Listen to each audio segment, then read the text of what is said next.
Recording in progress. All right, welcome everyone. Just got Zoom up, recording. All right, welcome. So today what we're going to do is we are going to extend our discussion on neurology. So we talked primarily about the central and peripheral nervous system last week, and we got at least a basic feel for how that works.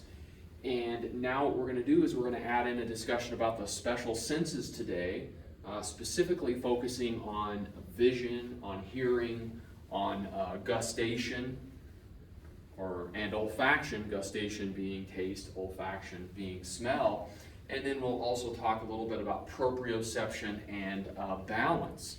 And as you might imagine, a lot of these special senses involve nerve pathways that go into and out, into primarily directly into the central nervous system. And so for the most part, we're going to be talking about cranial nerves, because cranial nerves are those nerves that go directly into and out of the brain. And there are several cranial nerves that are primarily responsible for bringing special sense information into the brain, where that information can be processed and used by the brain, and essentially helps us, or helps our nervous system make a model of the universe in which we inhabit, and then that model is what we navigate around. So we actually create a simulation, if you will, or a mental model of the universe. And that model is going to vary pretty substantially from organism to organism. There are certain organisms that have very different kinds of special senses, and so it stands to reason that the model of the universe they have in their mind is very different than the kind of model that we have based on the special sensory information that comes in, that gets processed and integrated, and ultimately the motor information that is sent out. So let's go ahead and talk about vision first. Vision is a fairly complicated concept, and so I'm going to attempt to simplify it into some high-yield information, since this is primarily focused at talking about the basic emergency medical technician, being that this is anatomy and physiology for the basic EMT. So let's just start foundationally and build upon that foundation. So vision is in essence the ability to detect light. That is primarily, we talk about vision in most animals. There are certain animals that have the ability to detect other things that are related to vision, such as magnetic fields, but vision is specifically the detection of light. And let's talk a little bit about what light is. Light is an electromagnetic wave, all right? So light is a type of radiation, and it is radiated off of objects. Objects can either emit electromagnetic radiation, such as this little candle that I drew here, and that candle is burning and it is releasing light. Or electromagnetic radiation can be absorbed and or reflected off of objects. So I have a diagram, or I drew a little tree here, and then here's the sun, and you've got green light is being reflected off of that tree going into the eye. All right, so those are the two ways, or the two sources of electromagnetic radiation, if you will. It can either be emitted by something, or it can be absorbed and or reflected off of something. All right, and the name for a wave packet of light is something called a photon. So a photon is it refers to an individual wave packet, and light, like many very small objects, kind of has this wave-particle duality to it. It has a wave-like nature and a particle-like nature. So it is both a particle and a wave in some sense. So I will be talking about the energy that light has as a particle, that there is a definite kind of energy that a packet of light contains, but in the same vein, the light waves have wavelength, all right? And the wavelength of the lambda is just the distance between the peak of one wave to the peak of the next wave, or the trough of one wave to the trough of the next wave. And that wavelength is very important because the wavelength determines the energy of the light. And wavelengths that are longer have lower energy, and wavelengths that are shorter have higher energy. And there is a very narrow band of energy, a very narrow spectrum of the electromagnetic, of the entirety of the electromagnetic paradigm in the universe that the human eye can detect. And that narrow spectrum is 700 nanometers is the longest, lowest energy light that we can see with our eyes, and 400 nanometers is the shortest wavelength of light that our eye can see. So we can detect a very narrow range between 700 and 400 nanometers, not micrometers, not centimeters, but nanometers, a very narrow range. And the redder the light, that's why I drew the longer wavelength in red. The redder the light, the longer the wavelength, the less energy. And the bluer the light, the shorter the wavelength and the more energy. And you guys may have heard of the term Roy-G-Biv, the colors of the rainbow, kind of some of the colors of the light we can see. Red being the longest wavelength, orange, yellow, green, blue, indigo, and violet, right? And so the bluest light we can see is 400 nanometers, the reddest is 700. So here on the less energetic, the longer wavelengths, light that is just outside of that 700 nanometer range belongs into a category we refer to as the infrared or the IR spectrum. There are some animals that have the ability to detect light in the infrared spectrum. For example, certain kinds of pit viper snakes have heat sensing pits.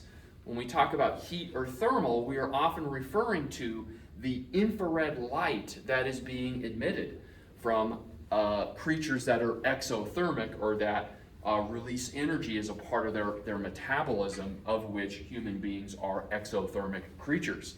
Some creatures are not exothermic, and they tend to take on the temperature of the surrounding environment. Mammalian creatures, mammals such as us, do not fall into that paradigm. So if you had the ability, if you had vision that could detect infrared light, you would see objects glowing in the infrared spectrum, but that infrared light is invisible to human beings.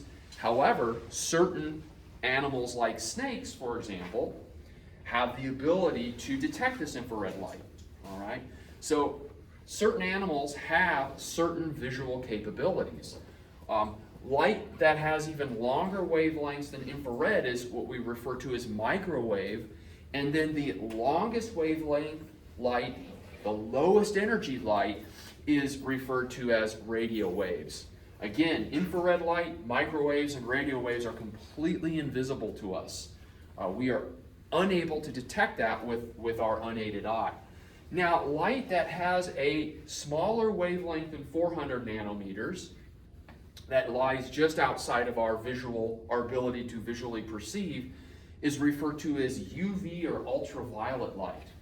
Now, light that has a wavelength less than 400 nanometers has a lot more energy, and in fact, that light has enough energy that if these high energy photons are absorbed by the body, though they have enough energy to break chemical bonds in the areas where they get absorbed. So if they are absorbed in your skin, they can break chemical bonds in the DNA of the nucleus of the cells. And that can induce mutations that can cause damage, that can actually cause burning, right? Ultraviolet radiation can cause burning, and even with repeated exposures increase the risk of cancer, starting at ultraviolet light, right? light that is more energetic and has a smaller wavelength than ultraviolet light is referred to as X-rays, right? And then the highest energy and smallest wavelengths of light are what we call gamma rays. And because these types of light are so energetic, right, they are able to break chemical bonds, they are able to ionize atoms. We call these forms of light ionizing radiation, all right? So again, we are only able to detect light between the reddest light is 700 nanometers and the bluest light is 400, so between 7 and 400 nanometers. All right, so just some basic properties of light. Light travels in straight lines, or tends to travel in straight lines. Now, light can bend, all right, and Einstein actually taught us this with general relativity, that objects that have a lot of mass, such as stars and large planets, can actually bend space-time, and so the light is not being bent, but the medium that the light is traveling in actually gets bent. Space-time itself gets bent, and so what happens is that bends the trajectory of the light, in that the straightest line that light can go around a massive object is sometimes a curve. But for all practical intents and purposes, here on Earth, right, human beings looking at stuff, light will travel in straight lines. However, when light transitions from one medium to another, it will tend to bend. And that bending of light is known as refraction. So, for example, I have this old water bottle here. And I'm going to open the water bottle up. And I'm going to take an object like a pen, and I'm going to put it in there, and when you look at it in the water, it looks like it is shifted a little bit, right? And it's not that this is literally shifted, it's just that the light, as it transitions from the air into the water, it gets bent, and it creates the illusion of the object being shifted a little bit. And that is due to the water refracting the light as it transitions from the air into the water, that medium. So refraction is the bending of light. All right, so is everybody okay? You guys good on what light is? What it is a basic physical phenomenon. Now, okay, cool. So we can actually detect the electro part of the light, if you will. Now, in addition to that, light is actually a little more complicated. Not only is it a wave, electric, it is actually a magnetic wave. So basically you have a field of electric field in one direction, okay, and then perpendicular to that. So if you have these waves going up in this direction, think of popping out of the board at you. You also have a magnetic field, and it is the combination of the electro and magnetic field that makes the electromagnetic wave, or the wave packets that we call photons. All right, I know it's complicated. All right, so that's what light is as a phenomena, and vision is our ability to detect light, or at least to detect light within this range of wavelengths. So our primary organ for detecting light is the eye. All right, is the eye. And when we look at the eye, so I've taken a slice through, and we're looking at the eye from the side. So we're looking at a sagittal view of the eye here, or cross section. The eye can be roughly divided into two major components: the optic components, and so think of these as like the lenses and the aperture of a camera, and then the neural components. And the neural components, think of this as the sensor.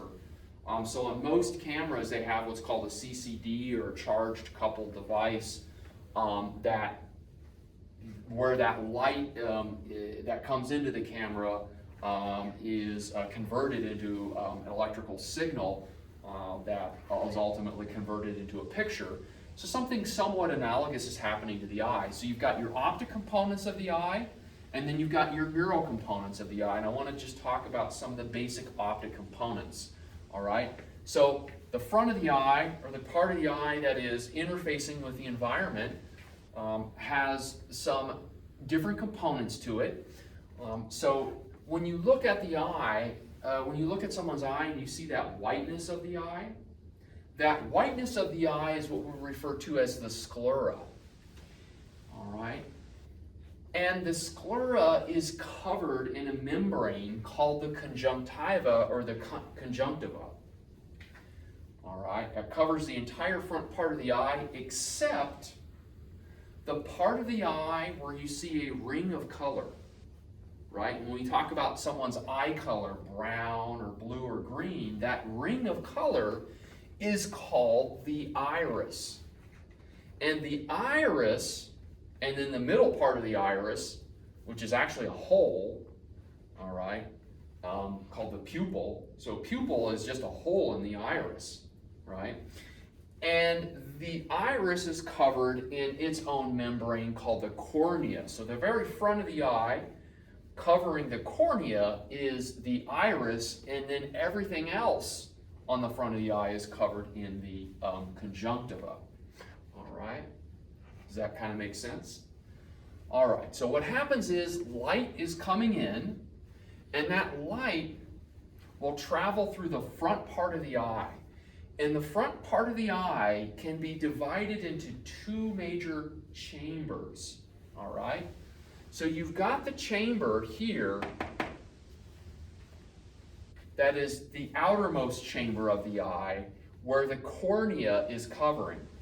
And so from the cornea down to the iris, you have a small little chamber, and we call that the anterior chamber of the eye.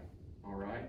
So the outer chamber that starts at the cornea and ends at the iris is called the anterior chamber. And then right behind the iris, you have another chamber. And within that chamber, you have a lens. So there is a biological lens, and that lens is actually suspended on these little ligament, these little filaments. And then these little filaments are actually attached to muscles. And that whole structure is known as a ciliary body. And what can happen is those muscles can contract and pull on those little suspensory structures, those little filaments, and that can actually change the shape of the lens.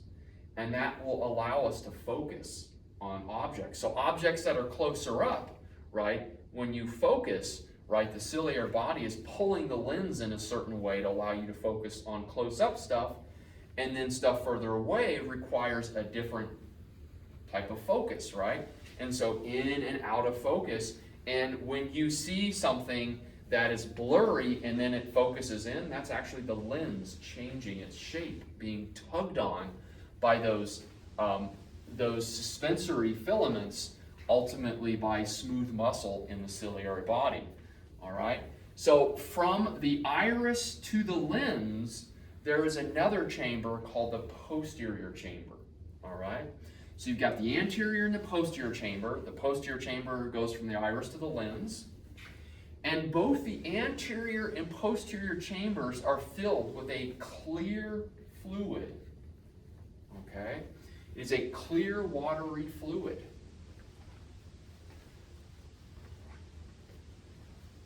Do you happen to know the name of that fluid?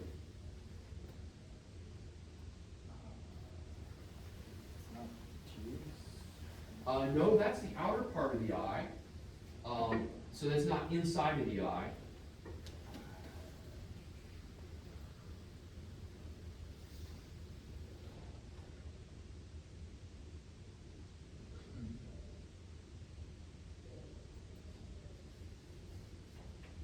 So it is actually called aqueous humor. You remember when we talked about the immune system and we said the humors are your body fluids like bile and blood?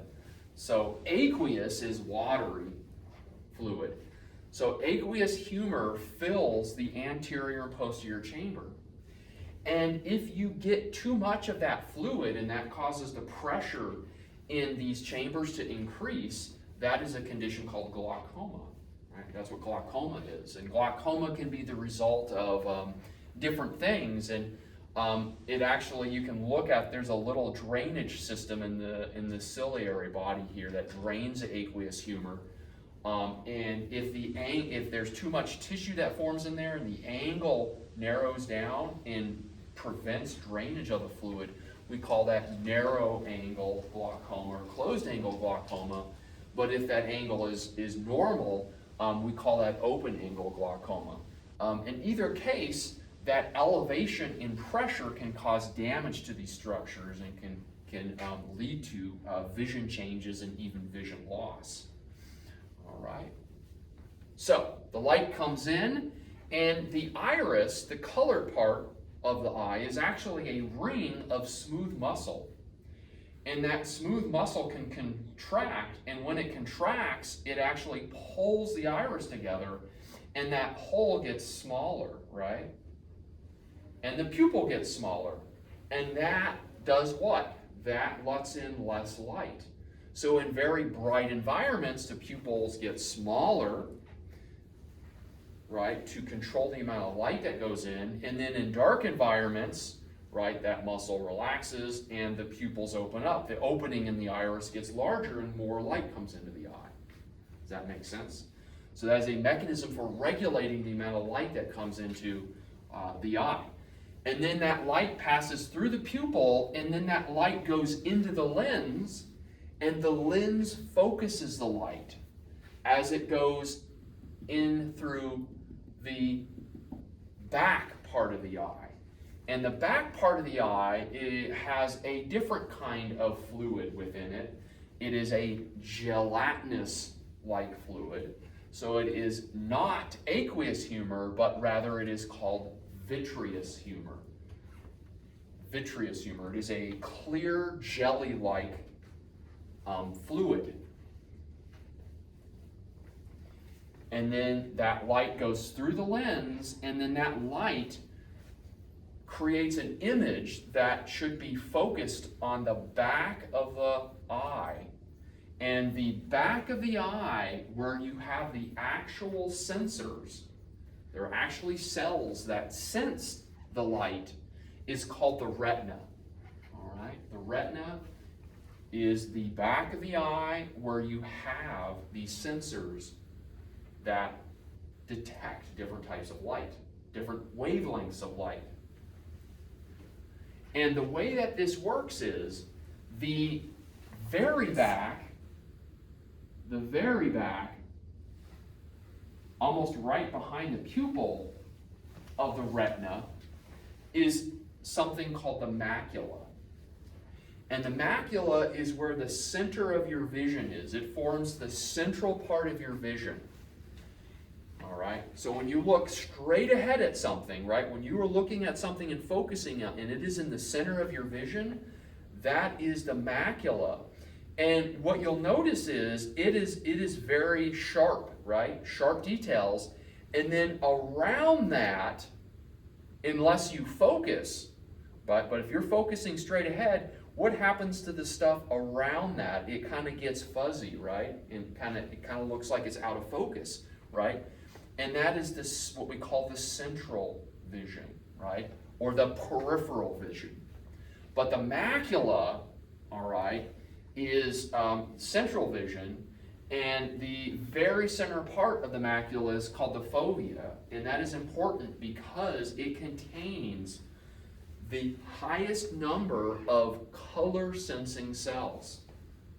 And then the further away you go from the fovea outside of the macula, you have light, right? You have non-color. So you have cells that can sense light, but they don't sense color, right? You don't have color vision.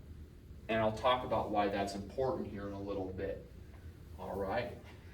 And then all of that information leaves the eye through a nerve called the optic nerve. And where the optic nerve leaves, you actually have an opening where you have no light sensing cells, which means that that area doesn't send information, and it actually produces a blind spot in your vision, right? Now, we're not aware of that because your brain kind of fills in the gaps. Your brain's kind of like, well, I know what everything else kind of looks around that, so I'm just going to kind of fill the gaps in. And so the mental model that you have usually doesn't include the blind spot, but there are tests you can do to induce that blind spot, like where you hold stuff in front of you and it kind of like, oh, it just disappeared. Oh, because it went into that blind spot and my mind wasn't able to keep up fast enough to make a mental model. Okay, so that is the basic anatomy of the eye. I do want to talk about some common disorders. I've talked about glaucoma, but the most common disorder is actually something called myopia. Myopia is it's actually something I suffer from. Myopia is also referred to as nearsightedness. All right, nearsightedness. And what this means is, this is often due to someone's eye being a little longer than it should be. All right, and so what does that do? Okay, so normally I said that image, right? The light goes through the lens and that image should be in focus on the retina, right? But if your eye is too long, what happens is that image, the focused image, is actually in front of the retina, right? And so what happens is by the time that image, so the finely focused image is in front of the retina. And so what happens is when that light actually gets to your retina, it's spread out a bit and it's fuzzy. It produces a fuzzy image, right? It is a low resolution image. And the more myopic someone is, the further away that image is focused inside of the eye, the further away from, or the further in front of the retina. Does that make sense? And so that produces a loss of visual acuity. There are many things that can cause a loss of visual acuity, but myopia is one of the most common. And we can measure visual acuity through standardized charts. And these are referred to as Snellen charts. In fact, you see back here by the door, I actually have a chart, right? And what you do is this chart is designed for 10 feet, right? So right here, about this line here is 10 feet. So you stand in front of this, and if you can read the bottom, so it's LETODPCT, right? Then you have normal vision. Does that make sense? And we report vision in what's called a 20 system. So 20/20 is normal vision, right? So what does that mean to say somebody has 20/20 vision when we talk about visual acuity? So 20/20 means that at 20 feet, based on a standardized assessment, right, standardized test, often using a Snellen chart, at 20 feet, that person is seeing what an average person would see at 20 feet. All right? So you're compared to the rest of the population. An average person with a normal eye is going to see the same thing at 20 feet. But what happens is if you have a decrease in your visual acuity, maybe instead of 20/20, you have 20/40. So someone with 20/40 vision, that's saying that a person with 20/40 vision will see at 20 feet what a normal person sees at 40 feet.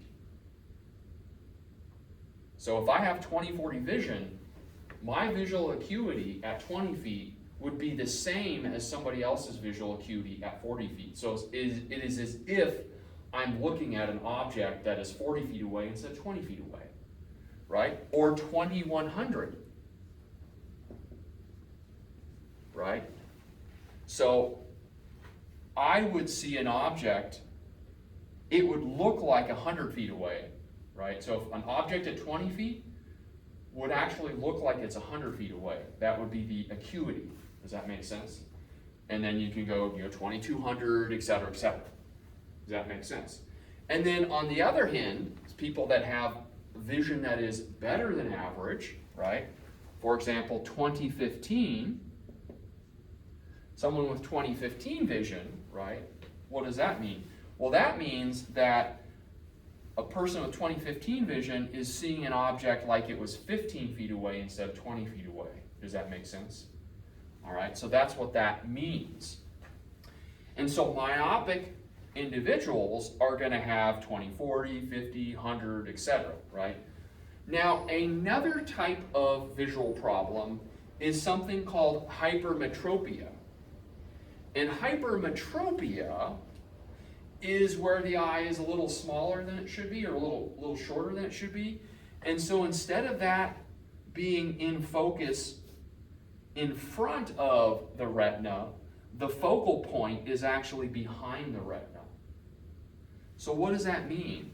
Well, that means that they can see things far away quite well, but things close up, they will not be able to focus on things close up.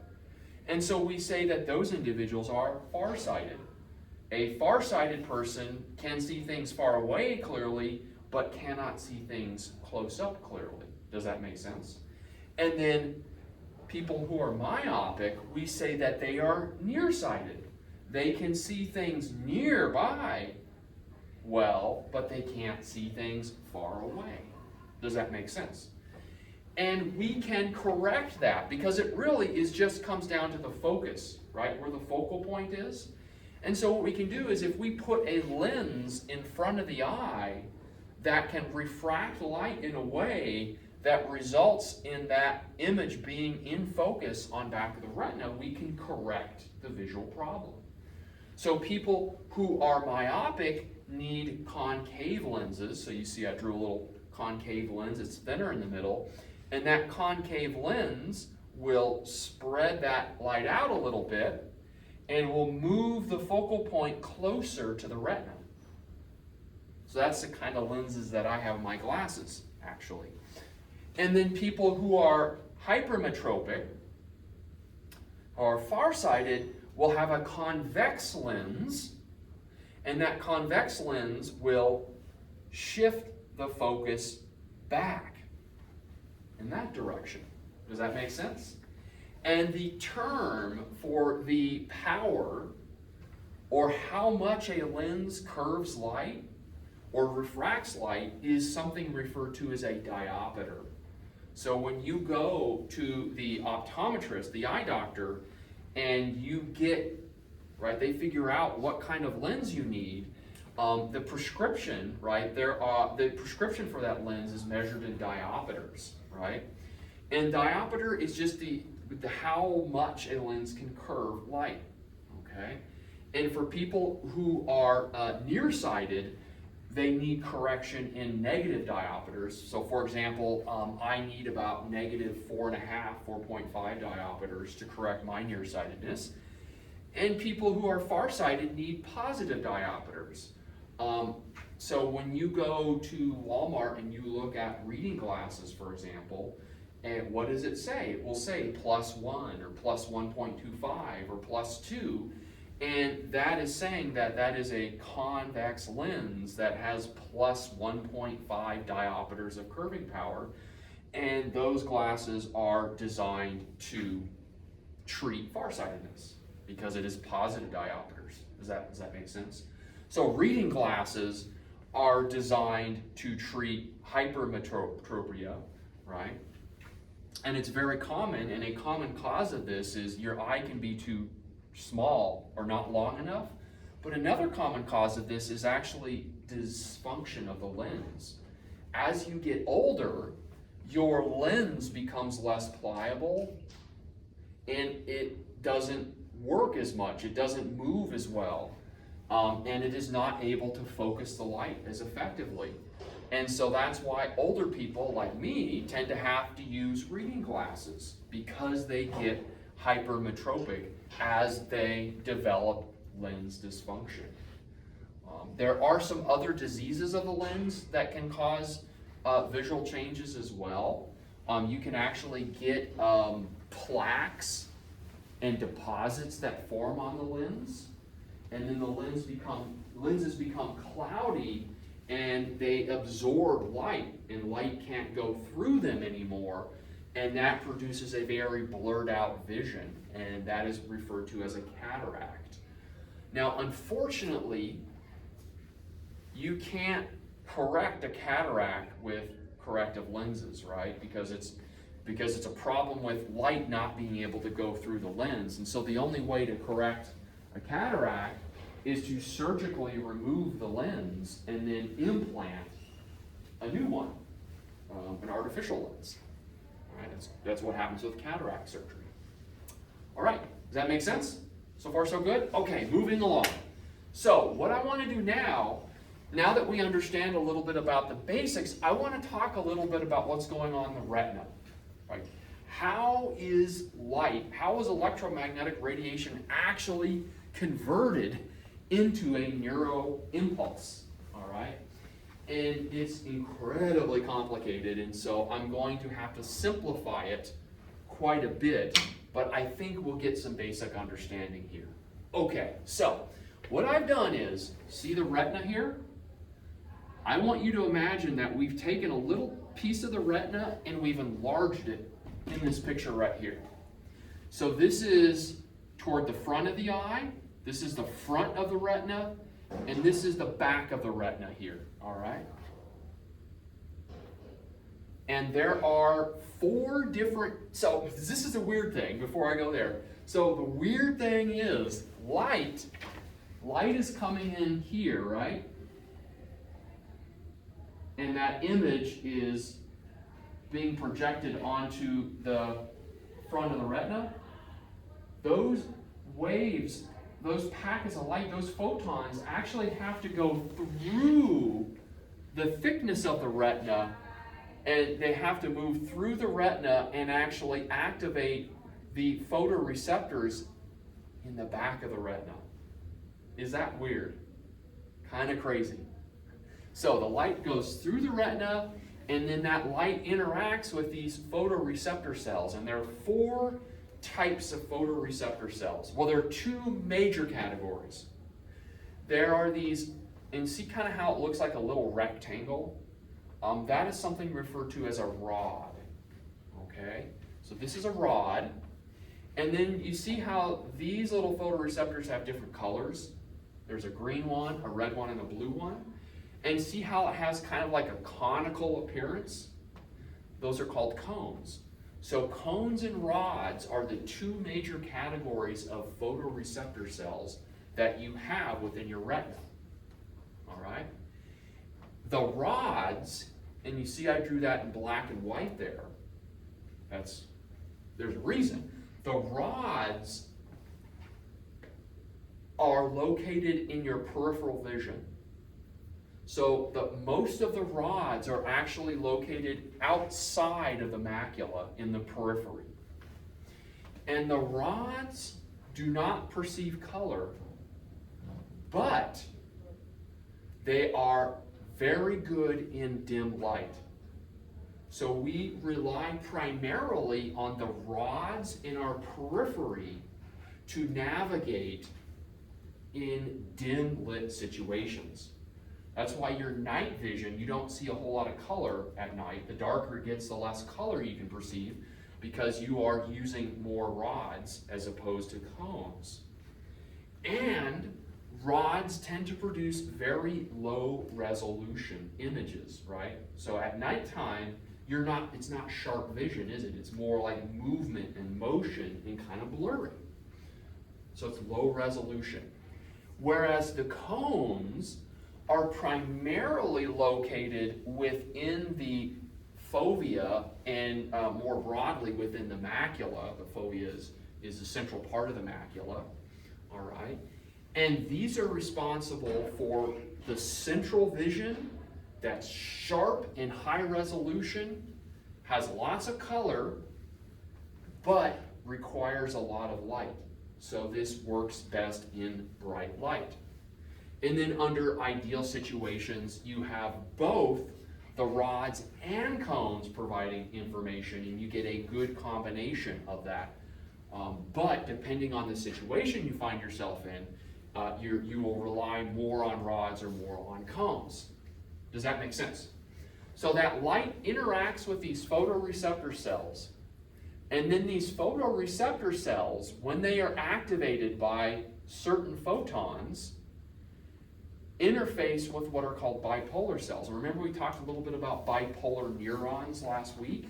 And bipolar neurons are great interneurons.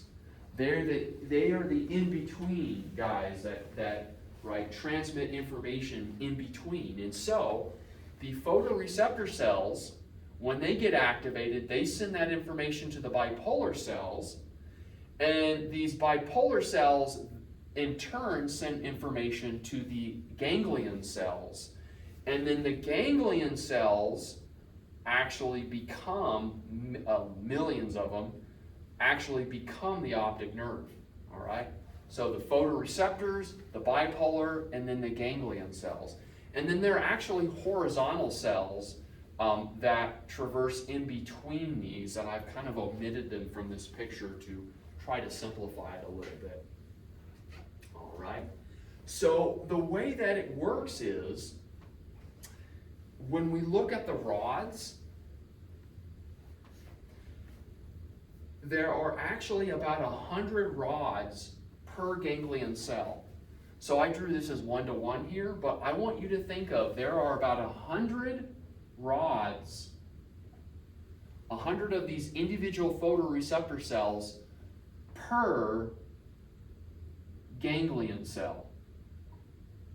So 100 rods are interfacing with one ganglion.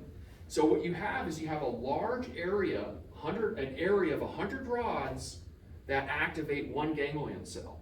So those rods are really good at collecting dim light, right? But because it's 100 of them, and all that information is going to just one ganglion cell, it's going to be low resolution, right? It's really sensitive, it's like, oh, there's some light here, I can see some movement, but it can't produce sharp, crisp images that way because you have degradation of that information. Does that make sense? However, and so this is what we call convergence. So 100 rods converge into one ganglion cell. For example, when you look at your cell phones, right? Lots of cell phones, they'll do what's called binning. Have you ever heard of that term? Pixel binning? So basically pixels are the individual light sensors in your phone, in your camera. And so what they will do is they will actually combine maybe four individual pixels to produce one larger pixel.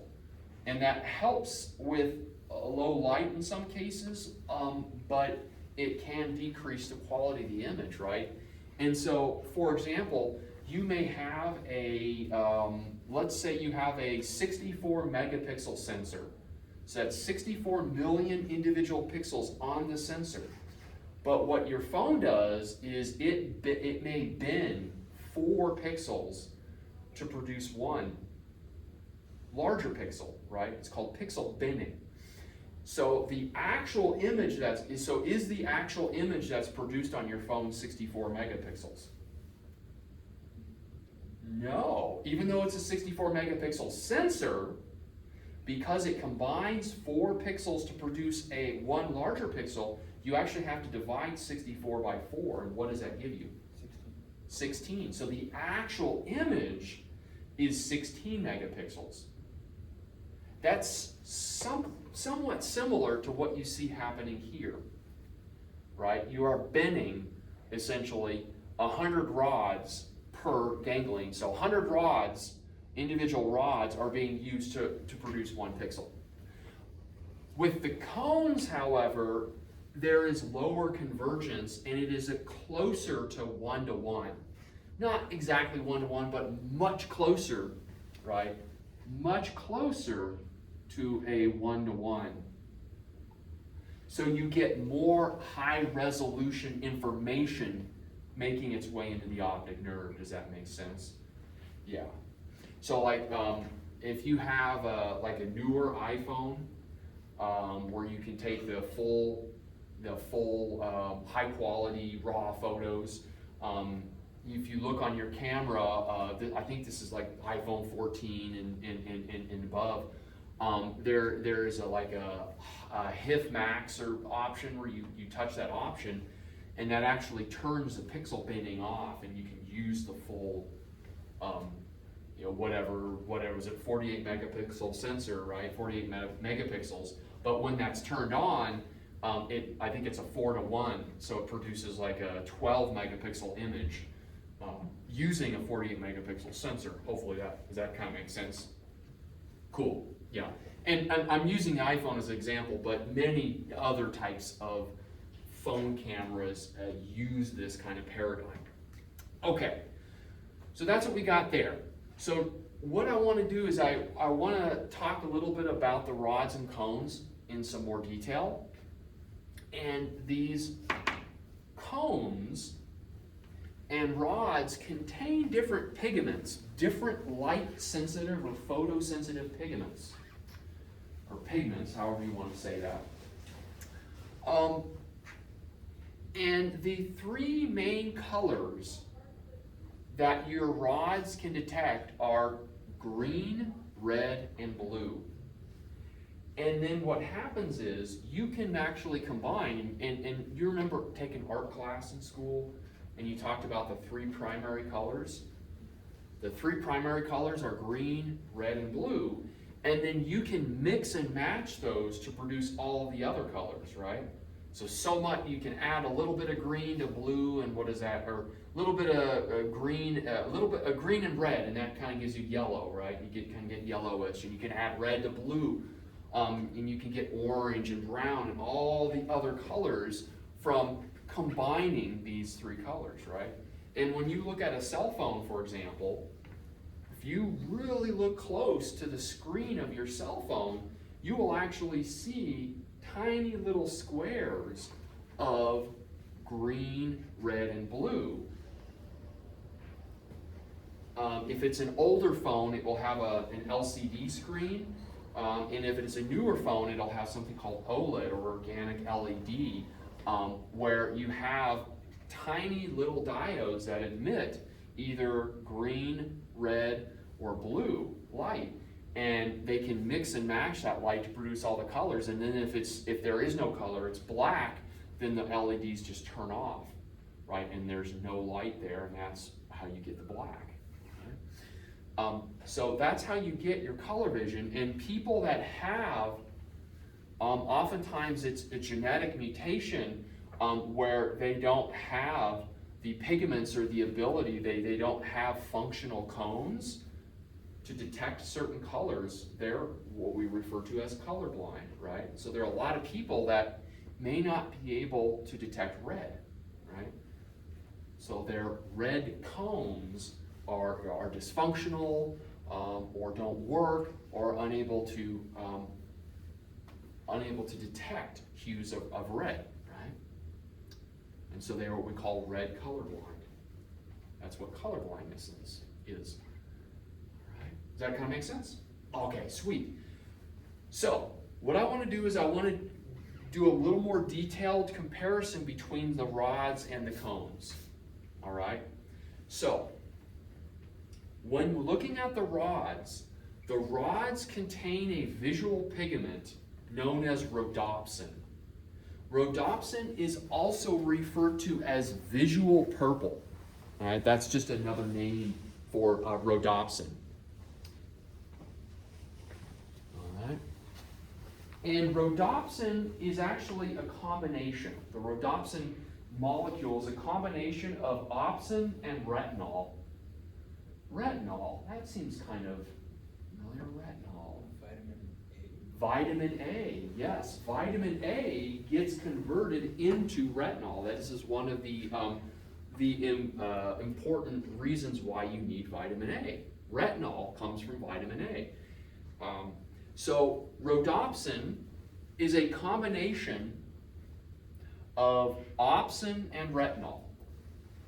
Now, in the rods, you only have one kind of opsin, right? Because you're not detecting colors. It is just black and white vision. However, in the cones, you have a pigment called idopsin. All right?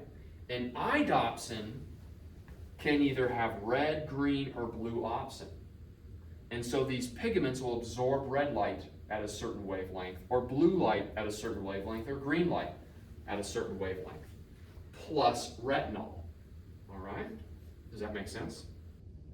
So now what I'm going to do is I'm going to just talk a little bit about how our rods specifically work, because it's a little more complicated. So when it comes to the cones, it's a little more straightforward, right? So red light goes through the retina, and the red light, if it is, let's say it's 750 nanometers, right? So it will get absorbed by the red opsin of the iodopsin, and that will cause a change in the molecule. That will activate this, and then this will activate the bipolar cell, and then the bipolar cell will activate the ganglion cell. It'll depolarize, and then that depolarization will go into the brain, and the brain will integrate that in the primary visual cortex and the occipital lobe, and then that gets sent out to other areas, and you go, oh, red, right? So it's basically red is activating one thing, that activates another thing, that activates another thing, and so on and so forth, right? But when it comes to the rods, it's a little more interesting, if you will. So what I've done here is I've drawn a picture of a rod. We've kind of simplified it a little bit. And this is sometimes referred to as dark current. It's kind of a cool name, dark current. All right, so this is the way it works. In your rods, you have an enzyme called cyclic GMP, CGMP. And when CGMP is active,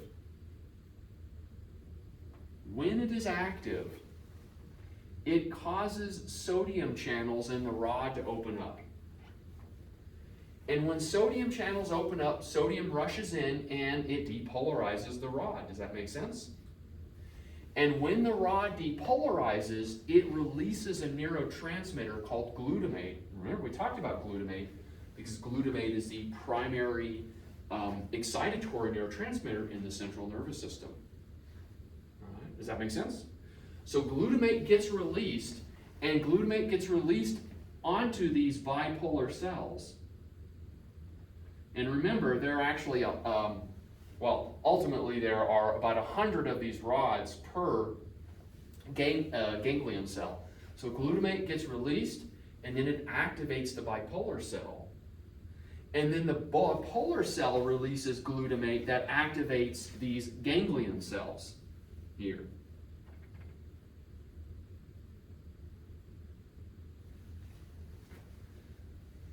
Okay, so far so good?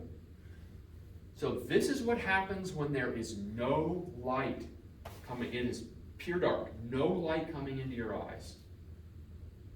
So far so good? No light at all. There's no light, it is pure darkness. Cyclic GMP is active, that causes these sodium channels to stay open. Sodium flows in, causes the depolarize, which releases glutamate, which then activates these bipolar cells, causes them to depolarize. They release glutamate. That glutamate activates the ganglion cells. The ganglion cells depolarize, and that depolarization goes to the brain, and the brain goes, there's constant flow of sodium, constant depolarization, constant glutamate. It's totally dark. Make sense? Okay. So that's what happens when it's totally dark. But let's talk about the rhodopsin in the rods. So, like I said, rhodopsin is a mixture of opsin and retinol. Now here's the cool thing. Retinol has two conformations, or two shapes, all right? There is what's called the cis. So when you look at the molecule, it kind of has a straight line like that. That's called cis retinol. And that's when there's no light. What happens is, if light starts coming in, that light will cause the retinol to undergo a change in its shape. And when it changes shape, we call that transretinol. So far, so good? Here's the thing. Transretinol can no longer remain attached. So retinol in its trans form cannot be attached to opsin. It will detach or dissociate from the opsin, right? So when it absorbs light, the transretinol dissociates from the opsin, and that activates the opsin. The opsin actually turns on, right? So light comes in, it hits the retinol, shifts it from cis to trans, and then it pops off the opsin. And then the opsin, when it comes in, the activated opsin without the retinol comes in and it shuts cGMP down. It degrades the cyclic GMP. And when the cyclic GMP degrades, it is no longer able to keep the sodium channel open. So what happens? The sodium channel closes, right? And if the sodium channel closes, that means the rod cannot depolarize. And if it cannot depolarize, it will not release glutamate, right? And if glutamate doesn't get released, then the bipolar cell can't depolarize, right? And then the bipolar cell won't release glutamate, and the ganglion cell won't depolarize. And when the brain is not getting action potentials from the ganglion cells, this is weird, right? You think of depolarization. This is a lack. This is, the brain's like, oh, the ganglion cells are not depolarizing. That means there's light coming in. That's weird. Very weird, but that's how it works, right? So the lack of depolarization, because there's no glutamate being released, tells the optic nerve, oh, some light came in. All right?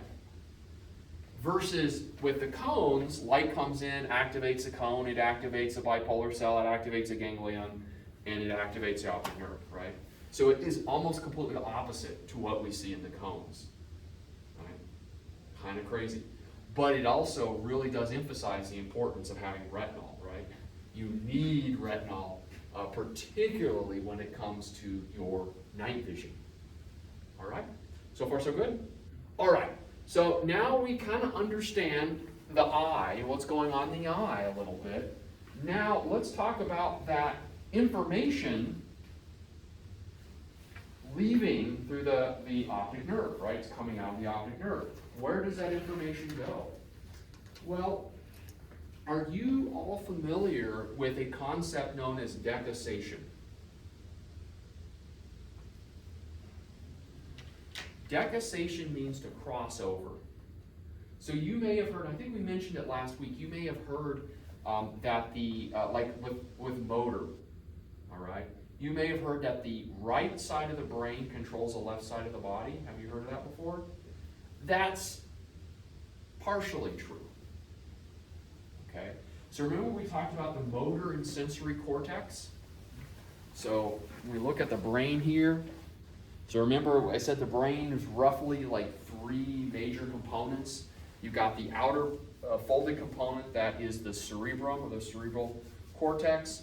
And then you've got the middle part of the brain, the midbrain, and then the lower part of the brain stem, and then of course the cerebellum is hanging there as well.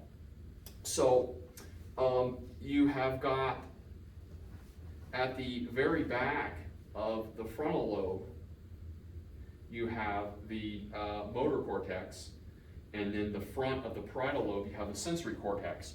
And so you've got the motor cortex here on the right and the motor cortex here on the left, right? The left and right motor cortex. And it is true that information that comes out of the motor cortex actually crosses over in the brainstem as it is transitioning into the spinal cord through what are called the pyramids, the pyramidal tracts. And it is true that the motor cortex, that information crosses over, and the right motor cortex controls the left side of the body, right? And then the left motor cortex controls the right side of the body. But there are certain areas where that's not the case, such as with your cranial nerves, right? For example, cranial nerve number 3, the oculomotor nerve, the right oculomotor nerve goes to the right eye, right? So that decussation doesn't happen for everything, but for most of your gross motor, like moving your arms and legs and things like that, that is true, right? So if you think somebody has a stroke and they are not able to use, right, they have sudden paralysis of the left side of their body, there's a good chance that the problem is in the right side of the brain, right? There's a clot that's preventing blood from flowing into the right motor cortex, all right? So and you may have heard this, have you heard that vision from your right eye actually goes to the left side of your brain, and then vision from your left eye goes to the right side of the brain? Some people have been taught that.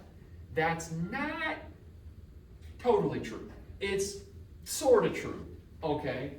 So the way that this works is there is decussation, but it's only partial crossover, all right? Vision's hard. It's really hard to understand. All right, so what I want you to imagine, instead of right eye, left eye, I want you to think of the right visual field.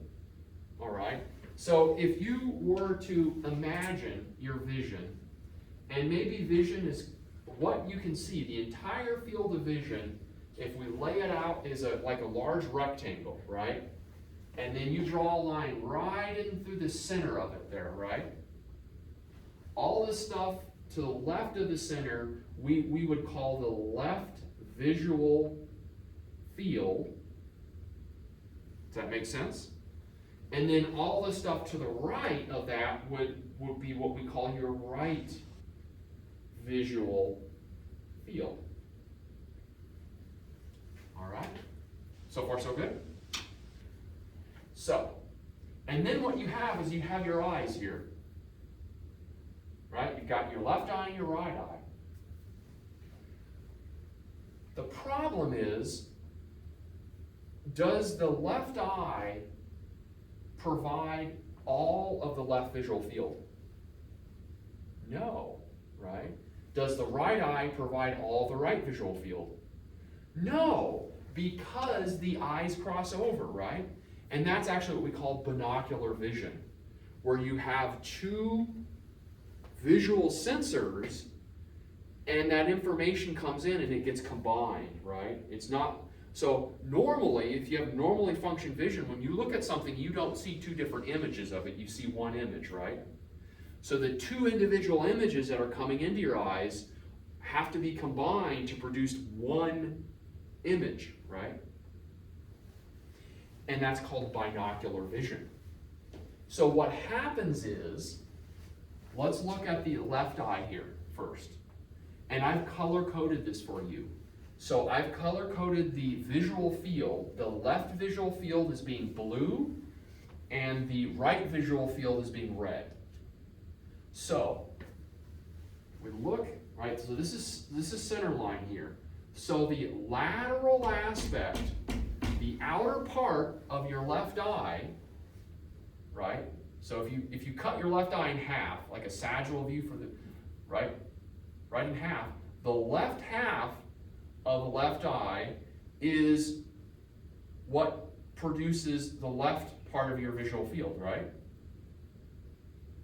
And then the medial part, so if I draw a line through my right eye, the medial half, so the part of my right eye, or the part of the retina of the right eye going toward the nose, that also makes the left visual field.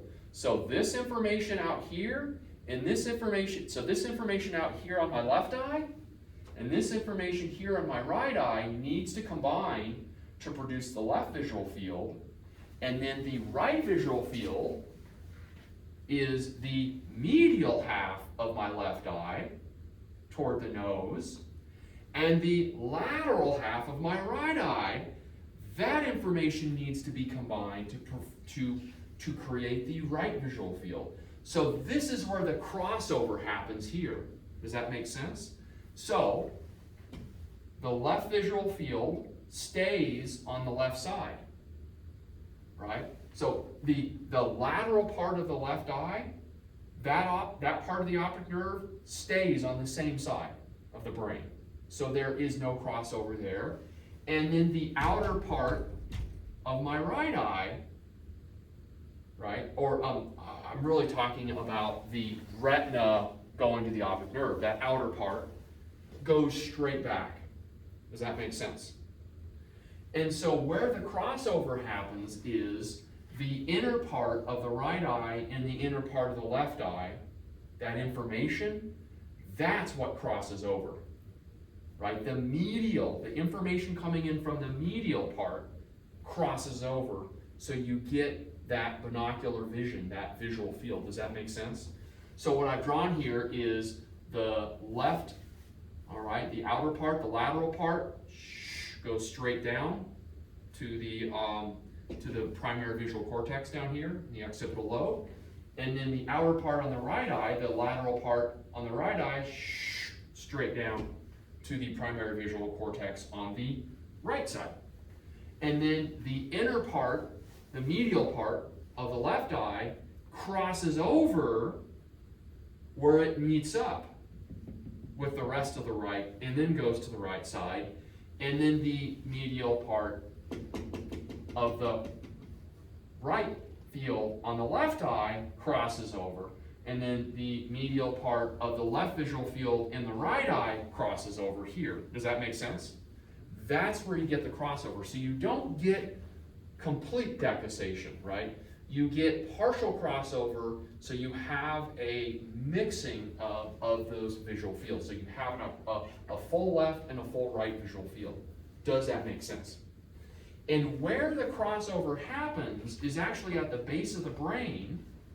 And I've got my little brain model. And you see these fleshy little extensions down here that kind of come together to make a little X. That is called the optic chiasm, or the chiasma, and that is where crossover happens. And then it's not on this brain model, but there is like a little bulbous sac that hangs down in between, like right here in front of the optic chiasma, and that's actually the pituitary gland. That's where the pituitary gland hangs down, right? And then right on top, or just superior to the optic chiasm, is on the right side and the left side are two projections that go straight out of the brain, and those, of course, are the olfactory nerves. And remember, the olfactory nerve is cranial nerve number 1. That's the highest up. And then right underneath that is the optic nerve, right? And that's what you're looking at there, cranial nerve number 2, where you have decussation. All right, so the light comes in. So if we follow the light, what happens is the photons that are either being emitted or being reflected are coming into the eye. They're passing through the cornea, through the hole in the iris, the pupil. They go through the lens, right, where they get focused on the retina, and it can either be in the macula or the fovea of the macula or away from it, but that image is focused on the retina.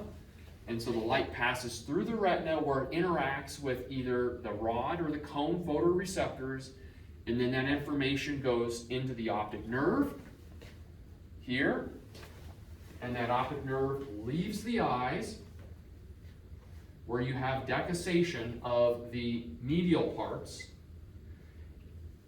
and then in the center of the brain, the midbrain area, you have a structure called the thalamus. And remember I talked about the thalamus? And I said the thalamus it acts as a relay station. It helps relay information from one part of the brain to another part of the brain, right? So motor information and sensory information goes through the thalamus. And the lateral geniculate nucleus of the thalamus, so this is a specific part of the thalamus, is where the visual information is going through. So the neurons end, and then they synapse with other neurons that go from the thalamus. So the thalamus is like, okay, this is visual information, you need to go over here. This is motor information going to the foot, well, you need to go here. Oh, this is pain information from the hand, well, you need to go up here, right? So the thalamus acts as kind of like this large relay station where you have lots of synapses, all right? So that's what you're seeing here. And then that information gets relayed mainly to the primary visual cortex in the occipital lobe, where you have your primary vision processing, and then you have sub-visual processing that occurs after that. Small amounts of that information don't actually go to the thalamus, but they go to other structures in the midbrain. And this information is mainly information that is used to regulate the pupils and the light reflex and what's called accommodation, right? So this is information about, okay, well, it's really bright, so we need to activate the oculomotor nerve to constrict the pupils. And so there is a little bit of information that kind of goes to other areas of the midbrain. But the information that we use to actually make visual images will end up being relayed through the lateral geniculate nucleus of the thalamus and then go to the primary visual cortex from there. So does that kind of make sense? So you have multiple synapses, right? So you've got your first synapse right here at the photoreceptor, so this is your primary, and then you've got your secondary at these ganglion, another synapse, right? And then you've got your third synapse, your tertiary pathways, right? So you have multiple synapses before you end up arriving at an area of the brain where visual processing can occur. All right, so far so good? All right, and the last thing I wanted to mention is just some terminology. You may hear the term OS, OD, and OU, and that is just an abbreviation for what eye we're talking about. And this just comes from Latin. So OD is an abbreviation for the right eye. Oculus, O is oculus, and D actually refers to dext. And dext is a term that means right, okay? And we also use this in chemistry. There are certain molecules where if you shine polarized light at them, light will move around them in a clockwise, or what we call right-handed motion. And so we call those dextrorotary molecules. And then you can have the same molecule, the same number of atoms, but light goes around it in a left-handed or anti-clockwise way, and we call it levorotary. So dex means right, and then OS, S is sinister, and that actually means left. And there's a whole kind of like some historical context behind sinister and left. And you're probably a little young, but your parents may actually remember their parents. So maybe your grandparents, are your grandparents still alive? No? You maybe talk to your parents about this and ask them if they remember stories about their grandparents who may have been left-handed, who were treated badly and actually forced to learn to write right-handed.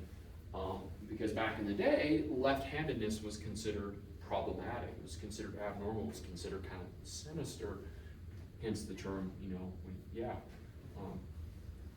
obviously we don't do that now to lefties, but yeah, there used to be a lot of bias. All right, so that is your basic introduction to the anatomy of the visual system. See how we're doing on time. Ooh, it's already 2:17, so let's go ahead and take a break.